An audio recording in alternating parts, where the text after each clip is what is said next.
నేతాజీ నగర్ కాలనీలో ప్రధాన సమస్యలు సీసీ రోడ్లు, డ్రైనేజీ పరిష్కరించాలని ప్రజావాణిలో వినతి పత్రం అందజేసిన కాలనీ అధ్యక్షులు బేరి రామచంద్ర యాదవ్. గచ్చిబౌలి డివిజన్ నేతాజీ నగర్ కాలనీలో సీసీ రోడ్లు ఎక్కడెక్కడ వేయాలో వాటి గురించి మరియు అండర్ గ్రౌండ్ డ్రైనేజీ సమస్యల గురించి జీహెచ్ఎంసీ ప్రజావాణిలో సంబంధిత అధికారులకు సమస్యలను వివరించి ఇంకా ఏ సమస్యలు ఉన్నాయో వాటి పరిష్కారం గురించి వినతి పత్రం ఇవ్వడం జరిగింది.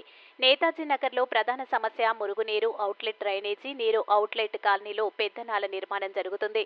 దానికి యాక్టివేట్ ఇవ్వాలని ప్రజావాణిలో దరఖాస్తు పెట్టడం జరిగింది. ఈ ప్రజావాణిలో ప్రధానంగా వీధి లైట్లు మరమ్మతు చేయాలి, అండర్ గ్రౌండ్ డ్రైనేజీ పనులు త్వరగా పూర్తి చేయాలి, సీసీ రోడ్లు పనులు పూర్తి చేయాలని, వీధి లైట్లు చాలా రోజుల నుంచి చాలా గల్లీలో వెలగట్లేదు, వీధి లైట్లు మరమ్మతులు చేయాలని, నల్లగండ్ల చెరువు నుండి పెద్దనాల నిర్మాణం జరుగుతుంది, నేతాజీ నగర్ కాలనీకి ఆనుకొని ఉండటం వల్ల అవుట్ లైట్లు కూడా ఇవ్వాలి అని అడగడం జరిగింది. నేతాజీ నగర్లో అవుట్లెట్ లేక మురుగునీరు నిలబడి ఈగలు దోమలు విజృంభిస్తున్నాయి. తద్వారా జనాలు చాలా కాలం ప్రజలు ఇబ్బందులు పడుతున్నారు. దోమలు ఈగల వల్ల విష జ్వరాలు ప్రబలుతున్నాయి. కానీ ప్రజలు ఇబ్బంది పడుతున్నారు. పెద్దనాలకి అవుట్లెట్ 3 చోట్ల కల్పించాలని అడిగారు. ఆ సమస్యలను పరిష్కరించే విధంగా చర్యలు తీసుకోవాలని అధికారులకు విన్నవించడం జరిగింది.